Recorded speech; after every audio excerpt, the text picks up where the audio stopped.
എല്ലാ കൂട്ടുകാർക്കും പുതിയൊരു വീഡിയോയിലേക്ക് സ്വാഗതം. അപ്പോൾ ഇന്ന് നമ്മൾ ആഗോലി ഫ്രൈ ചെയ്യാൻ പോവുകയാണ്. അതിന് നല്ല അടിപൊളി ഒരു മസാലയാണ് നമ്മൾ ഉണ്ടാക്കാൻ പോകുന്നത്. അപ്പോൾ പ്ലേറ്റ് എടുത്ത് വെച്ചിട്ട് അതിലേക്ക് ഒരു 3 ടീസ്പൂണോളം എരിവുള്ള മുളക് പൊടി ചേർത്ത് കൊടുത്തിട്ടുണ്ട്.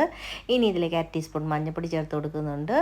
പിന്നെ നമ്മൾ ഇത് അരച്ചിരിക്കുന്ന കുരുമുളക്, വെളുത്തുള്ളി, ഇഞ്ചി, കൊച്ചുള്ളി, പെരിഞ്ചീരകം ഇത്രയും സാധനങ്ങൾ അരച്ചതാണ്. ഇപ്പം നമ്മൾ ഇതിലേക്ക് ഒരു 2.5 സ്പൂണോളം ചേർത്ത് കൊടുത്തിട്ടുണ്ട്.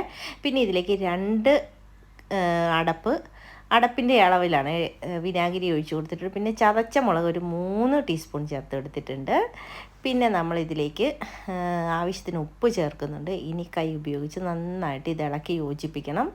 അപ്പം ഇത് നമ്മൾ 1 കിലോ മീനിൻ്റെ അളവാണ് ഇപ്പോൾ കാണിക്കുന്നത് കേട്ടോ. അപ്പോൾ ഇത് നന്നായിട്ട് ഇളക്കി യോജിപ്പിച്ചതിന് ശേഷം നമുക്ക് ആഗോലി, ഞാൻ കറുത്ത ആഗോലിയാണ് എടുത്തിരിക്കുന്നത്. അത് മീഡിയം സൈസുള്ളതാണ്. 2 കഷ്ണമായിട്ട് മുറിച്ചാണ് എടുത്തിരിക്കുന്നത്. അപ്പോൾ ഈ പേസ്റ്റ് പോലെ ഇത് നന്നായിട്ടാക്കിയതിന് ശേഷം നമ്മൾ കഴുകി വെച്ചിരിക്കുന്ന നമ്മുടെ ആഗോലി ഇതിലേക്ക് ഇട്ട് കൊടുത്തിട്ട് നന്നായിട്ട് ഈ മസാല എല്ലായിടത്തും തേച്ച് പിടിപ്പിക്കാം.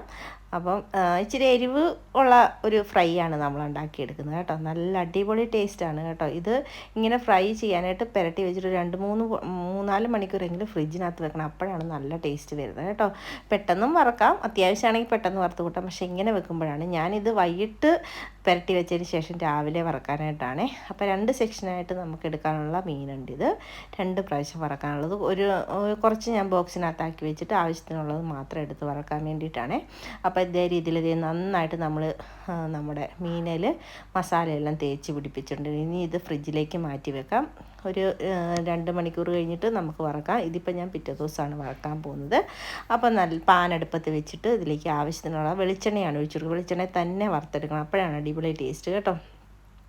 അപ്പം വെളിച്ചെണ്ണ ഒഴിച്ച് കൊടുത്തിട്ട് ഇതിലേക്ക് ഞാൻ ആവശ്യത്തിനുള്ള കറിവേപ്പിലയാണ് ചേർത്ത് കൊടുക്കുന്നത്. കറിവേപ്പില കുറച്ചിട്ട് കൊടുത്തിട്ട് അതിൻ്റെ പുറത്ത് വെച്ച് മീൻ വറക്കുമ്പോൾ പ്രത്യേക ഒരു ടേസ്റ്റാണ്. പിന്നെ നമ്മൾ ഓൾറെഡി മസാലയ്ക്കകത്ത് കറിവേപ്പിലയും കൂടെ അരച്ചിട്ടുണ്ട് കേട്ടോ.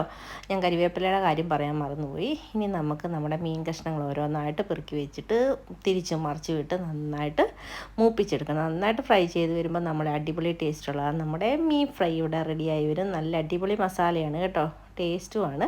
ഇതുപോലെ തയ്യാറാക്കി നോക്കത്തരാം, എന്തായാലും തയ്യാറാക്കി നോക്കണം. വീഡിയോ ഇഷ്ടപ്പെട്ടാൽ ലൈക്ക് ചെയ്യാനും ഷെയർ ചെയ്യാനും സബ്സ്ക്രൈബ് ചെയ്യാനും മറക്കരുത്. അടുത്തൊരു വീഡിയോയുമായി വീണ്ടും വരുന്നവരെല്ലാവർക്കും താങ്ക് യു.